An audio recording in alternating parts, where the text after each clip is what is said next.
하나님이 저를 목사로 부르셔서 신학교에 입학을 하고 복음사역에 헌신한 지 올해로 딱 30년째가 되는 해입니다. 그런데 누군가가 저에게 목사님, 지난 30년 동안 가장 의미 있는 사역이 무엇이었습니까? 라고 그렇게 묻는다면 저는 주저없이 이렇게 대답을 할 것입니다. 한 영혼을 그리스도의 제자로 양육하여 그를 몸된 교회로 세우는 일이 저에게 있어서 가장 값진 사역이었습니다. 그렇게 대답할 것 같습니다. 만약 우리가 이 비슷한 질문을 사도 바울에게 던진다면 사도 바울 역시 그와 똑같은 대답을 할 것 같습니다. 나에게 있어서 가장 중요한 사역은 복음으로 영혼을 양육하여 그를 몸된 그리스도의 제자로 그리고 교회로 그를 세우는 일입니다. 아마 그렇게 대답할 것 같아요. 사도 바울이 이야기하는 교회, 그리고 성경에서 이야기하는 교회가 과연 무엇일까요? 이 교회에 대해서 가장 잘 설명해 놓고 있는 성경의 책이 바로 에베소서입니다. 그래서 오늘부터 우리가 에베소서를 살펴보기를 원합니다. 자, 이 에베소서를 우리가 좀 더 자세하게 이해하기 위해서 그 배경이 되어지는 사도행전의 말씀을 잠깐 한번 살펴보도록 하겠습니다. 사도행전 19장 8절에서 10절까지의 말씀입니다. 같이 한번 읽어보겠습니다. 시작. 바울이 회당에 들어가 석 달 동안 담대히 하나님 나라에 관하여 강론하며 권면하되 어떤 사람들은 마음이 굳어 순종하지 않고 무리 앞에서 이 도를 비방하거늘 바울이 그들을 떠나 제자들을 따로 세우고 두란노서원에서 날마다 강론하니라. 2해 동안 이같이 하니 아시아에 사는 자는 유대인이나 헬라인이나 다 주의 말씀을 듣더라. 자, 여기 보면 두란노서원이라고 하는 곳이 등장을 합니다. 이 두란노서원이 있는 곳이 소아시아의 에베소, 그러니까 지금의 터키 지역이죠. 바로 이곳이 에베소가 있는 그런 곳이었습니다. 바울이 처음에 이 에베소에 도착을 해가지고 처음에는 회당에서 열심히 가르쳤어요. 한 3개월 동안 열심히 가르쳤습니다. 그런데 만만치 않은 반대 세력들이 있었습니다. 그래서 바울을 비방하고 또 그 반대 세력들이 바울이 전하는 복음에 대해서 저항하기 시작을 합니다. 그래서 어쩔 수 없이 장소를 옮겼어요. 그래서 두란노서원에서 2년 동안 그들에게 복음으로 가르쳤다라고 그렇게 성경은 이야기를 하고 있습니다. 자, 회당에서 3개월, 그 다음에 두란노서원에서 2년, 그러면 총 얼마죠? 2년 3개월이죠. 제가 뭐 어려운 질문을 드렸습니까? 2년 3개월이죠. 그런데 준비하는 기간까지 합하면 아마 최소 3년은 되어졌을 것이다 라고 그렇게 학자들은 이야기하고 있습니다. 바울은 그의 평생을 통해서 3차례 혹은 4차례에 걸쳐서 당시 그가 알고 있는 전 세계를 다 돌아다녔어요. 그래서 열심히 복음을 전했습니다. 그런데 그 중에 가장 오래 머물렀던 곳, 그것이 바로 에베소입니다. 자, 바울이 3차 전도여행을 떠난 것이 AD 53년부터 57년까지의 일이었어요. 그런데 그 중에 3년을 이 에베소에서만 시간을 보냈습니다. 당시 이 에베소라고 하는 도시는 새로운 로마라고 그렇게 불릴 정도로 로마를 제외하고 가장 발달한 그런 도시였습니다. 바울이 여기에서 3년 동안 열심히 사역을 감당을 했어요. 그 결과 우리가 아까 읽었던 사도행전 19장에 있는 말씀처럼 소아시아 전체가 주의 말씀을 듣게 되었다라고 그렇게 이야기를 하고 있습니다. 자, 바울이 이 에베소에서 3년 동안 사역을 한 뒤에 바울은 예루살렘으로 잠시 돌아갑니다. 그리고 거기에서 복음을 전하다가 체포가 되어집니다. 그런데 이 바울은 여러분들이 잘 아시는 것처럼 로마의 시민권을 가지고 있는 사람이었어요. 그래서 예루살렘에서 재판하지 않고 로마의 시민권을 가지고 있었기 때문에 이스라엘 가이사랴 항구로 압송이 되어져서 거기에서 배를 타고 로마로 이송을 하게 되어집니다. 그것이 아마도 AD 60년대 초기에 벌어진 일이었을 것이다 라고 그렇게 생각을 하고 있습니다. 자, 바울이 그렇게 로마로 오자마자 바울은 일종의 가택연금 상태의 감옥에 갇히게 되어집니다. 이 감옥 안에서 바울은 내 인생이 앞으로 어떻게 되어질 것인가, 내 목숨이 앞으로 어떻게 되어질 것인가, 거기에 대한 걱정보다는 그가 전한 복음을 듣고 세워진 그 교회들이 어떻게 되어질 것인가, 그것에도 관심이 있었어요. 내 목숨이 어떻게 될 것인가, 이것보다 복음으로 인해 세워진 그 교회들이 앞으로 어떻게 되어질 것인가, 이것이 바울의 큰 관심이었습니다. 자, 그래서 바울은 감옥 안에서 그의 관심과 사랑의 대상이었던 교회들에게 편지를 씁니다. 에베소에 있는 교회에게 편지를 씁니다. 골로새에 있는 교회에게 편지를 씁니다. 그렇게 하나하나 그가 정성을 들여 써내려간 편지가 바로 오늘부터 우리가 살펴볼 에베소서라고 하는 책입니다. 이 에베소서의 핵심은 교회론입니다. 교회론. 이제 개척해서 막 태어난 이 에베소 교회의 교인들에게 교회가 도대체 무엇인가를 가르쳐줄 필요를 바울은 느꼈습니다. 우리가 교회가 교회다울 수 있을 때 교회는 세상의 빛과 희망이 되어질 수가 있습니다. 그러나 반대로 교회가 교회다움을 잃어버리는 순간 교회는 세상을 향해서 아무런 감동을 줄 수도 없습니다. 사랑하는 형제자매 여러분, 도대체 교회는 무엇일까요? 저와 여러분들을 교회로 부르셨는데 이 교회가 도대체 무엇일까요? 자, 바울은 에베소서가 시작되어지는 1장 1절부터 교회의 본질에 대해서 이렇게 이야기를 하고 있습니다.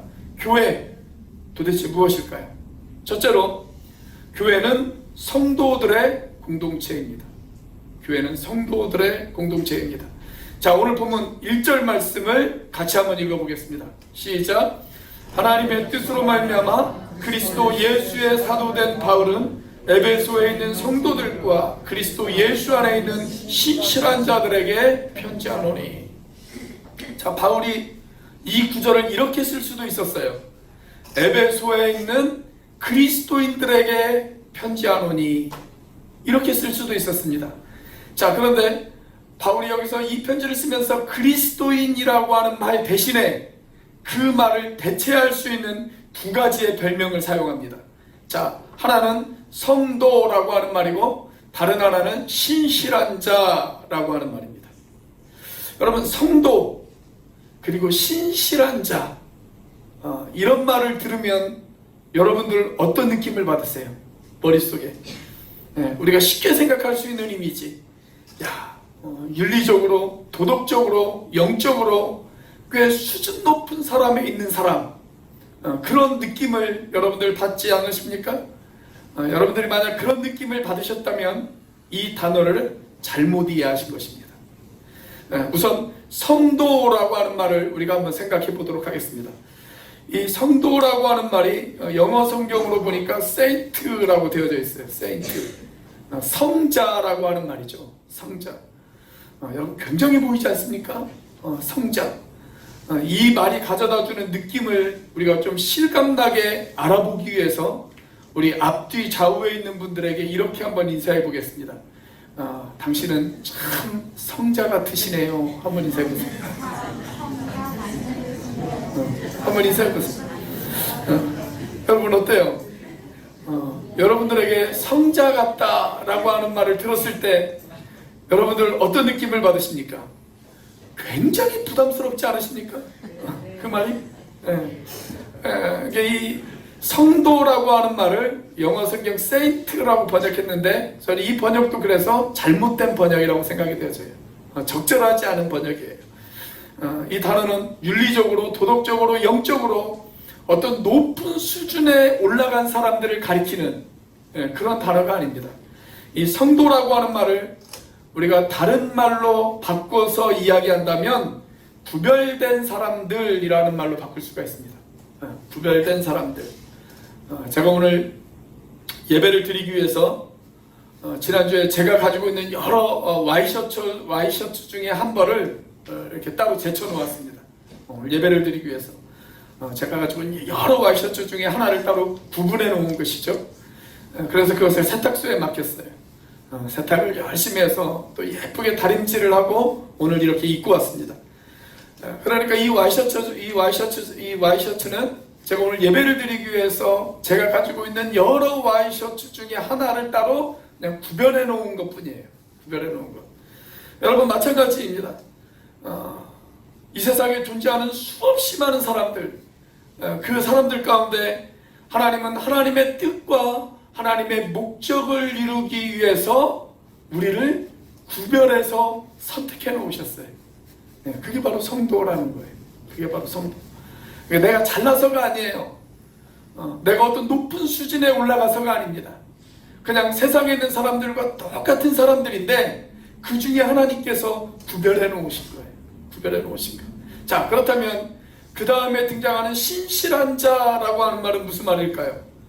성도가 하나님이 구별하신 사람들이라고 하는 그런 뜻을 가지고 있다면 신실한 자라고 하는 말은 하나님께서 구별하실 때 믿음으로 응답한 사람들이라고 하는 뜻을 가지고 있습니다.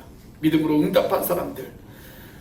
이 신실이라고 하는 말도 우리가 문자 그대로 해석을 하면 믿을 신의 열매 실자를 사용을 합니다.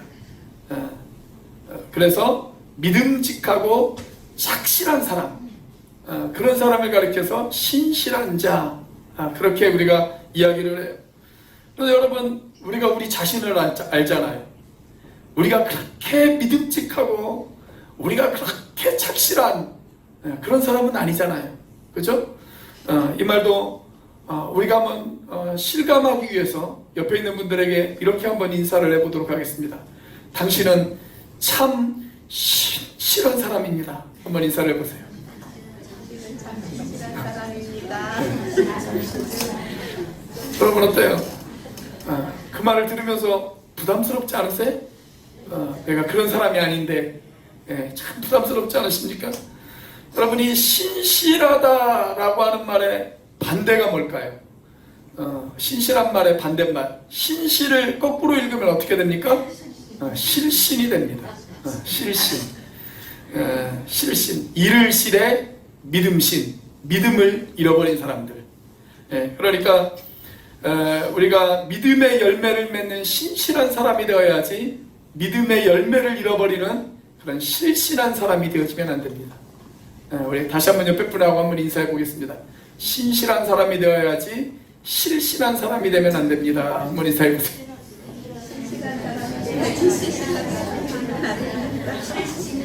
그래요, 여러분. 하나님께서 우리를 구별하실 때 세상에 있는 모든 사람들에게 복음이 전해졌어요. 여러 사람들에게 복음이 선포되어졌습니다. 그 복음을 듣고 어떤 사람은 그 복음에 응답한 사람들이 있어요. 하나님, 제가 복음을 듣고 제가 주님의 말씀 앞에 응답합니다. 저를 사용해 주세요. 제가 부족하지만, 제가 연약하지만 하나님 저를 사용해 주세요. 그렇게 복음에 응답한 사람들, 그 사람들이 신실한 자라는 거예요. 그 사람이 신실한 자. 그런데 어떤 사람들은 복음을 듣고 그 복음에 완고한 사람들이 있습니다. 완고한 사람들. 그 사람들은 신실한 사람들이 아니에요. 복음에 응답한 사람들, 그 사람들을 가리켜서 신실한 자, 성도라고 그렇게 이야기를 하는 것입니다. 그러니까 이 두 개의 단어를 합치면 교회가 무엇인지를 알 수가 있어요. 교회가 무엇입니까? 하나님께서 하나님의 뜻을 이루기 위해 우리를 부르셨을 때 그 부르심에 순종하여 하나님, 제가 여기 있습니다. 하나님께서 하나님의 뜻을 이루기 위해 저를 부르셨으니 하나님, 저를 사용해 주세요. 저를 사용해 주세요. 그렇게 응답한 사람들의 모임, 그 모임이 뭐예요? 그게 바로 교회다라는 것입니다. 이 건물이 교회가 아니라, 십자가 있는 건물이 교회가 아니라, 하나님께서 저를 부르셨을 때 제가 그 부르심 앞에 응답합니다 라고 고백한 사람들의 모임, 그게 바로 교회예요. 오늘 이 자리에 참석한 사람들 중에 그 부르심에 응답한 사람들은 그 사람이 바로 교회입니다.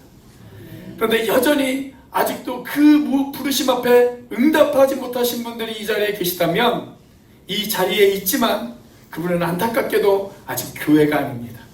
아직 교회가 아니에요. 자, 이 교회라고 하는 말을 헬라어로 에클레시아라고 그렇게 이야기를 해요. 에클레시아. 그런데 이 단어는 본래 두 개의 단어가 합쳐져서 되어진 단어입니다. 에크라고 하는 단어와 클레오라고 하는 단어가 결합되어져서 이 에클레시아라고 하는 단어가 되어졌어요. 근데 에크라고 하는 말은 무엇으로부터라고 하는 뜻을 가지고 있어요. 그리고 칼레오라고 하는 말은 부르심을 받다라고 하는 그런 뜻을 가지고 있습니다. 자, 그래서 세상으로부터 부르심을 받아 하나님께 속한 사람들의 모임, 그것이 바로 교회예요. 그래서 교회란, 우리가 이렇게 정의를 내릴 수가 있어요. 교회란 하나님의 부르심에 응답하여 세상으로부터 구별된 사람들의 공동체, 그것이 바로 교회입니다. 자, 그런데 오늘 본문은 한 걸음 더 나아가서 교회의 두 번째 정의를 우리에게 가르쳐주고 있습니다. 교회, 도대체 무엇일까요? 교회는 은혜의 공동체입니다. 교회는 은혜의 공동체입니다. 자, 바울사도는 본문 2절 말씀에서 에베소 교회 교인들에게 이렇게 인사를 합니다. 자, 2절 다시 한번 읽어보겠습니다. 시작. 하나님 우리 아버지와 주 예수 그리스도로부터 은혜와 평강이 너희에게 있을지어다. 자, 이것은 단순한 인사이기도 하지만 이 인사 가운데 교회를 설명하는 아주 중요한 단어 두 개가 등장을 해요. 하나는 은혜라고 하는 단어이고 하나는 평강이라고 하는 단어입니다. 원래 이 은혜라고 하는 말은 헬라인들, 즉 그리스인들이 가장 중요시하고 가장 고귀하게 생각하는 단어였어요. 그래서 헬라인들은 그들이 만나면 서로 인사할 때 어떻게 인사하냐면 당신에게 은혜가 있기를, 이렇게 인사를 합니다. 자, 그런가 하면 이 평강이라고 하는 말은 히브리 사람들, 유대인들이 가장 가치 있게 생각하는 단어가 평강이라고 하는 단어였습니다.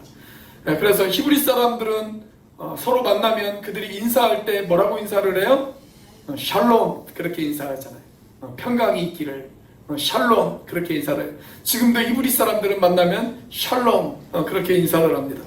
자, 그런데 오늘 바울 사도는 이 인사말에서 헬라 사람들이 가장 중요하게 여기는 단어 은혜와 히브리 사람들이 가장 중요하게 여기는 단어 평강, 이 두 개의 단어를 동시에 사용을 했어요. 자, 그러면서 이 은혜와 평강이 어디에서부터 나온다고요? 하나님 우리 아버지와 주 예수 그리스도로부터 우리에게 주어진다, 그렇게 이야기합니다. 그들이 가장 가치 있게 생각하는 이 은혜와 평강, 그것이 누구에게 주어지냐면 하나님 우리 아버지와 주 예수 그리스도로부터 우리에게 주어지는 것이다, 그렇게 이야기를 해요. 여러분, 은혜의 뜻이 무엇입니까? 은혜의 뜻, 제가 몇 번 말씀을 드렸죠? 은혜란 받을 자격이 없는 자에게 베풀어주는 하나님의 일방적인 사랑, 그것이 은혜예요. 여러분, 세상은 이런 은혜를 알지 못해요. 세상은 다 조건부입니다. 조건과 흥정으로 이루어진 세상에서 우리가 살아가고 있습니다. 꽤 오래전에 제가 저의 아이들에게 이렇게 이야기를 했어요. 얘들아, 너희들 방은 너희가 청소해. 그랬어요. 그랬더니 아들 녀석 중에 한 놈이 저에게 이렇게 이야기를 하더라고요. 아빠, 청소하면 뭐 해줄 건데요? 아니, 자기 방 자기가 청소하는 거 당연한 것 아닙니까? 그 당연한 일에도 조건과 흥정이 붙는 그런 시대에 우리가 살아가고 있습니다. 그런데 여러분, 하나님 아버지와 예수 그리스도로부터 선포되어진 복음, 여러분, 그 복음은 조건이 없어요. 그것은 받을 자격이 없는 사람에게도 일방적으로 베풀어 주시는 그 사랑이라고 성경은 우리에게 이야기를 하고 있습니다. 유대인들이 아직까지 복음을 받아들이지 않고 있죠. 그 여러 가지 이유가 있겠지만 저는 그 이유 중에 하나가 그들이 상술이 박잖아요. 그러니까 그들의 머릿속에는 주는 것이 없으면 받는 것이 없다라고 생각하고 있단 말이죠. 주는 것이 없는데 내가 무엇인가 받는 것이 있다? 그걸 이해를 못하는 거예요. 자, 그런데 아무 조건 없이 하나님의 은혜를 받을 수 있다. 그들은 그것을 이해를 못하는 것입니다. 그런데 여러분, 이게 바로 복음의 진수예요. 복음의 진수. 바울은 그 복음의 진수를 우리가 앞으로 살펴볼 에베소서 2장 8절에서 이렇게 이야기를 하고 있습니다. 자, 에베소서 2장 8절, 우리가 너무나 잘 아는 말씀이죠. 자, 같이 한번 읽어보겠습니다. 시작. 너희는 그 은혜에 의하여 믿음으로 말미암아 구원을 받았으니 이것은 너희에게서 난 것이 아니요 하나님의 선물이라. 구원은 너희에게서 난 것이 아니다. 너희가 어떤 착한 행위를 얻어서 해서 구원을 얻는 것이 아니다. 너희들이 어떤 높은 수준에 올라가서 구원을 얻는 것이 아니다. 이것은 어떤 대가로 받는 것이 아니라 그것은 전적인 하나님의 선물이다. 그렇게 이야기를 하고 있습니다. 하나님의 선물이다. 여러분, 그래서 이 은혜를 경험한 사람들의 가슴 속에는 감동이 있습니다. 내가 아무런 대가가 없는데, 내가 아무런 노력이 없는데 하나님이 그럼에도 불구하고 나에게 구원을 베풀어 주셨다는 그 감격이 있고 그 감동이 있습니다. 그 감동을 받았기 때문에, 그리고 내가 값없이 그 은혜를 받았기 때문에 또한 값없이 그 은혜를 전달하고 싶어 합니다. 그래서 구원은 언제나 선물이 되어질 수가 있는 거예요. 여러분, 우리가 누군가에게 선물을 할 때 그 사람에게 그 선물을 주면서 무엇인가를 기대하고 있다. 그러면 그건 선물이 아니죠. 그건 뭐예요? 뇌물이죠. 뇌물. 뇌물은 뇌를 혼란에 빠뜨리는 물건이 뇌물입니다. 여러분, 그런데 하나님이 우리에게 주시는 것은 선물이란 말이에요. 우리에게 어떤 기대를 하지 않아요.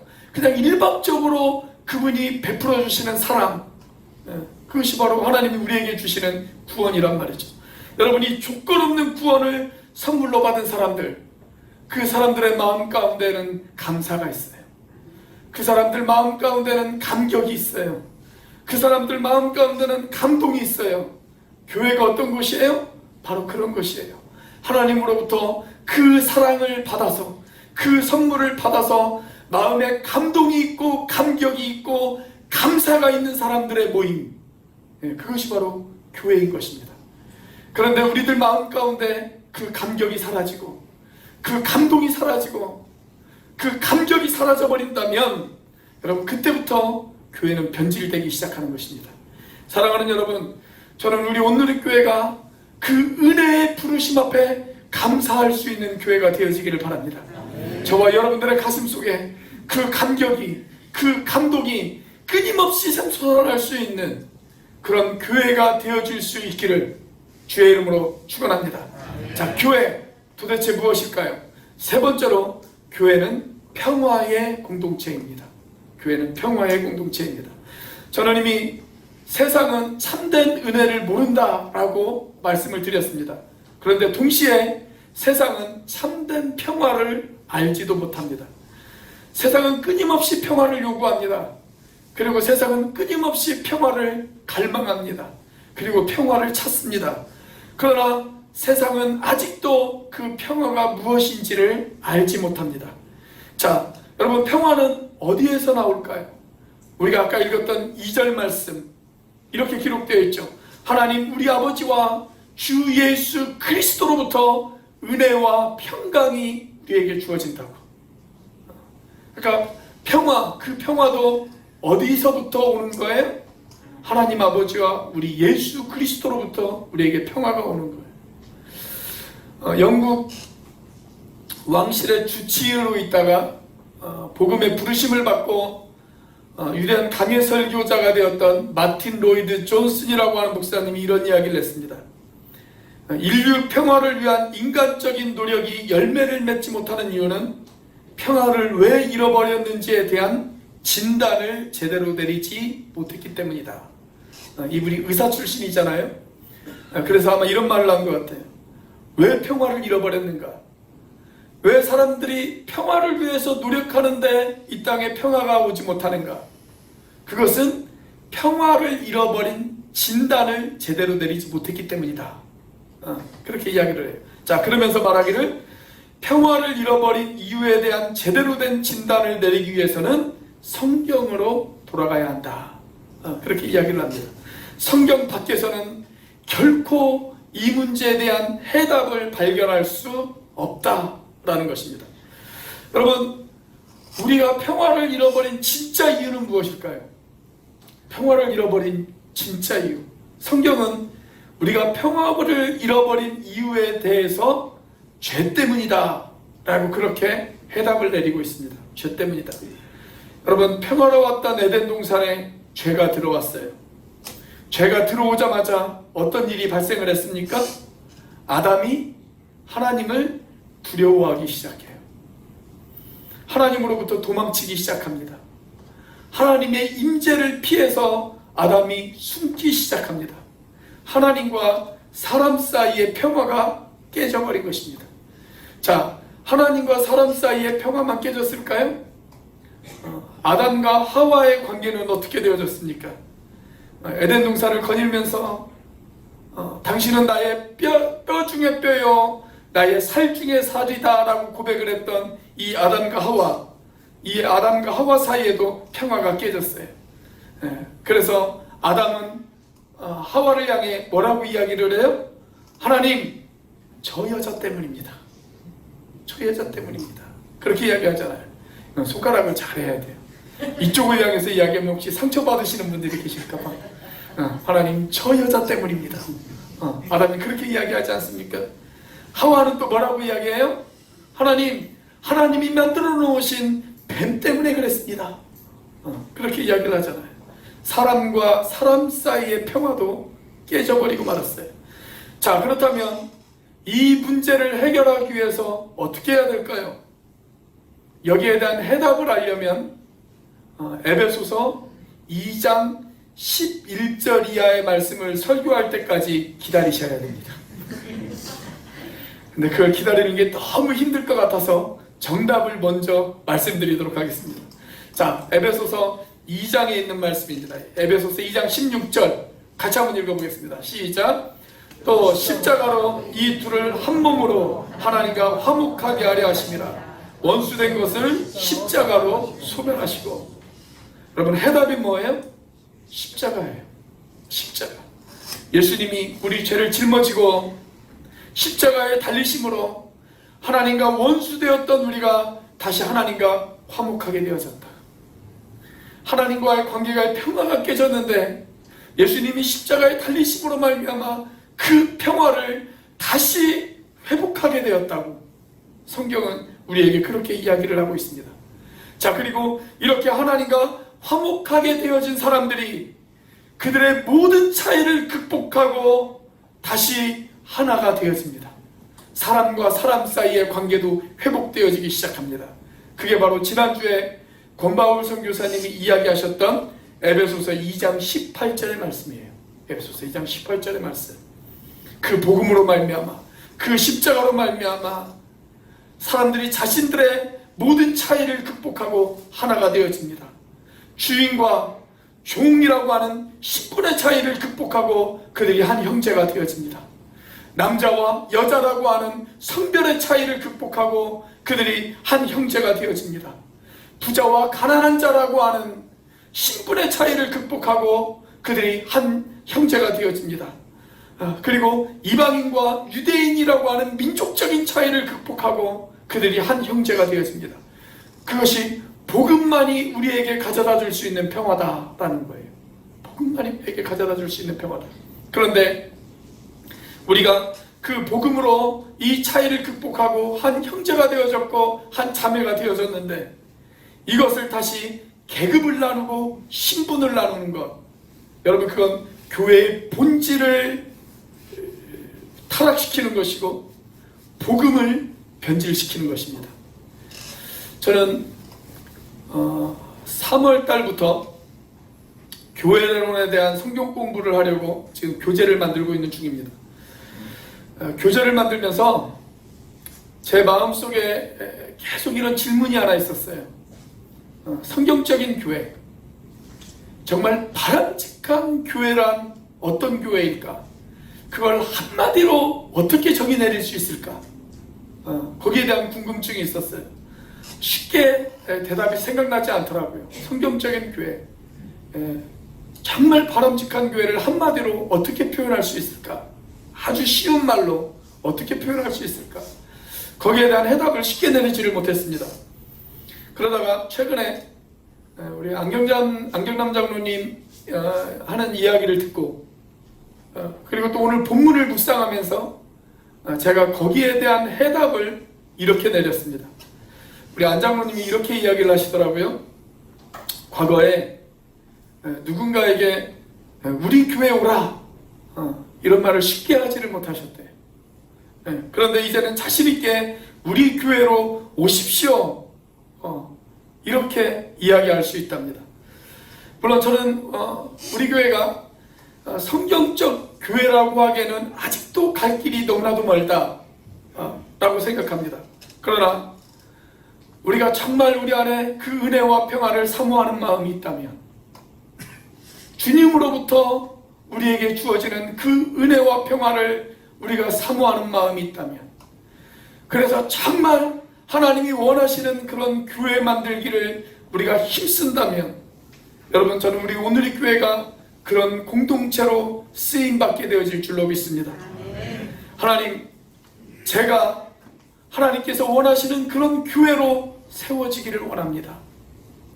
바로 그 기도 제목이 저와 여러분들의 기도 제목이 되시기를 주의 이름으로 축원합니다.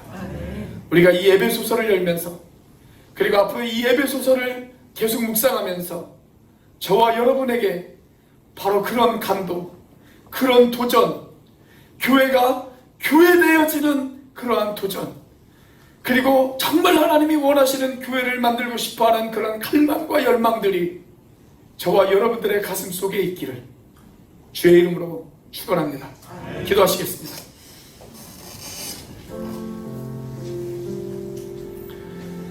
사랑하는 형제자매 여러분, 교회는 성도들의 공동체입니다.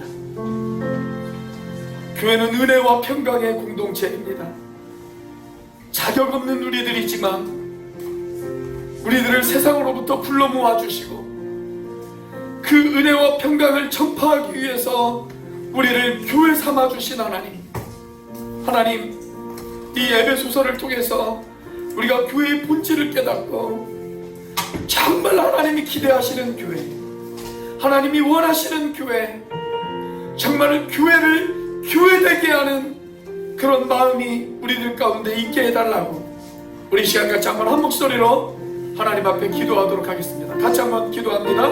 할렐루야. 살아계심에 역사하시는 하나님 아버지 감사합니다. 아버지 하나님, 이 시간 주님께서 함께해 주시고 하나님 역사하여 주옵소서. 아버지 하나님, 교회를 교회되게 하여 주시옵소서. 아버지 하나님, 하나님이 원하시는 진정한 교회가 되어질 수 있도록 인도하여 주옵소서. 아버지 하나님, 우리 오늘의 교회를 하나님 붙잡아 주시고, 아버지 하나님, 이 땅 가운데 하나님께서 원하시고 기뻐하시는 교회, 아버지 하나님, 정말 하나님의 말씀을 증거하며 아버지 하나님을 찬양하며 서로 섬기며 주의 영광을 위하여 빛내신 주님을 선포하는 아버지 하나님의 그런 교회, 아버지 하나님의 그런 교회가 되어줄 수 있도록 하나님 인도하여 주옵소서. 나를 교회로 부르신 하나님, 아버지 하나님, 이 시간 주님께서 함께해 주시고 하나님 역사하여 주셔서 아버지 하나님이 정말 아름다운 교회가 되어줄 수 있는 아버지 하나님의 뜨거운 열망과 갈망이 아버지 우리들 마음에 쉴 수 있도록 하나님 인도하여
지난주 우리 온누리교회 창립 39주년을 하나님 우리가 맞이했습니다. 지난 39년 동안 함께 해주셨던 하나님, 우리 온누리교회를 붙잡아 주셔서 앞으로의 삶도 정말 교회가 교회되어지는 그런 교회가 되어질 수 있도록 인도하여 주옵소서. 하나님, 우리 아버지와 주 예수 그리스도로부터 우리에게 주어진 그 은혜와 평강을 우리가 값없이 받았사오니 아버지 하나님, 이제는 값없이 전달하는 그런 교회가 되어질 수 있도록 인도하여 주옵소서. 이곳에서 드리는 예배가 신령과 진정으로 드려지고 형제와 형제가, 자매와 자매가 뜨거운 사랑으로 서로 하나가 되어지며 이 땅에서 감당해야 될 우리의 사명을 성실하게 감당하는 그런 우리 온누리교회가 되어질 수 있도록 축복하여 주시옵소서. 이제는 우리를 위하여 십자가에 달리신 성자 하나님의 변함없는 은혜와 그 독생자를 죽기까지 내어주신 성자 하나님의 크신 사랑과 지금도 그 사랑을 깨닫게 하시고 충만하게 하시는 성령 하나님의 변함없는 교통하심이 교회가 무엇인지를 깨달아 교회를 교회되게 하는 일에 헌신하기로 작정하는 우리 온누리교회 성도들 머리 위에, 이 예배 가운데 함께한 모든 지체들 머리 위에, 이 나라와 이 민족 위에 지금부터 이 영원까지 함께 하시기를 간절히 축원하옵나이다. 아멘.